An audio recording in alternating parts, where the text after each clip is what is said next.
Students, the two world wars were at a totally different magnitude when compared with the other wars in the world. The death and destruction caused by these two wars was unimaginable. Around 10 million men died in World War I, out of which there were 75,000 Indian soldiers who fought on behalf of Britain in Africa and Europe. Similarly, the destruction caused by the World War II was worse. There were around 22 to 25 million military casualties and death of nearly 40 to 52 million civilians, which included 6 million Jews.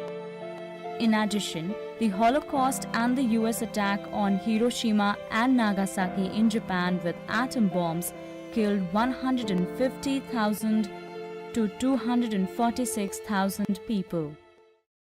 The effects of these bombings on Hiroshima and Nagasaki continued to stay for a long time as people suffered with leukemia, cancer, and other health defects.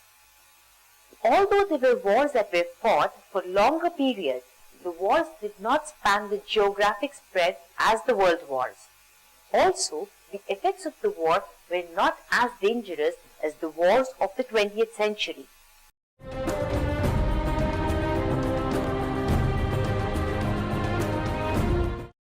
Students, now that we have learned about the various causes of the world wars, let us learn about the consequences or the effects of the world wars. The world wars had a magnificent impact on various walks of life, including politics, social, and economy of the world. The first consequence of the world wars was the huge loss of human life.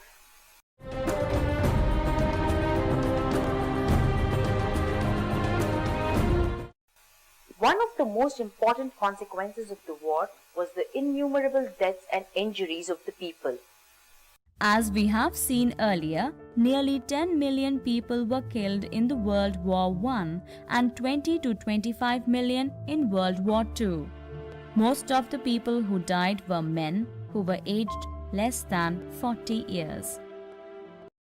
Another important aspect of both the wars was the emergence of lethal arms, which included both nuclear and chemical weapons. Students, as we can see, the world is still living under the threat of total destruction of life through accidental use of the weapons.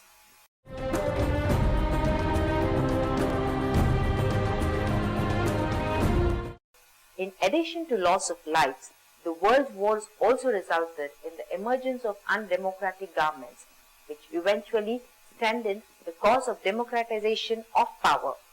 The First World War saw the end of several empires like the Austria-Hungarian Empire, the Russian Empire, the Ottoman Empire, and the German Empire, and so on. In Russia, there was a socialist revolution. Monarchy was overthrown in Germany, and a Weimar Republic was set up. In Turkey, the Ottoman Empire was replaced with a democratic and secular state.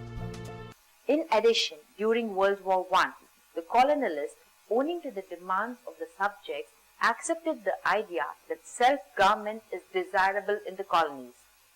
After World War II, through the process of decolonization, the colonies achieved independence and many new countries took birth both in Asia and Africa.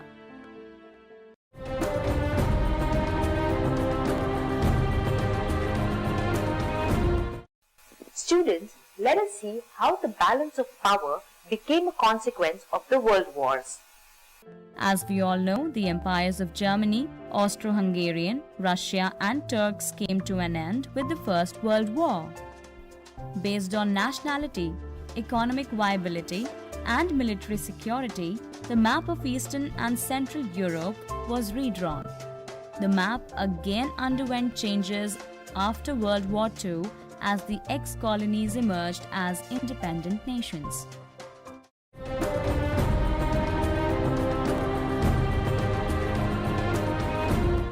Another important consequence of the world wars was the formation of new international organizations. The League of Nations was formed after World War I to resolve the disputes peacefully. The United Nations Organization, or the UNO, was formed after World War II. UN is a kind of a world government that is based on principles of preserving peace, upholding human rights, respecting international law, and promotion of social progress. The UN, as it is popularly called, operated through various organs like UNICEF, ILO, UNESCO, WHO, etc.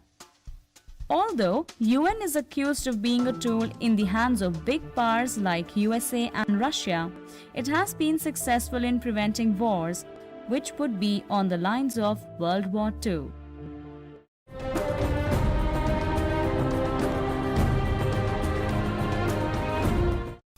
Students, did you know that women did not have the right to vote for a long time?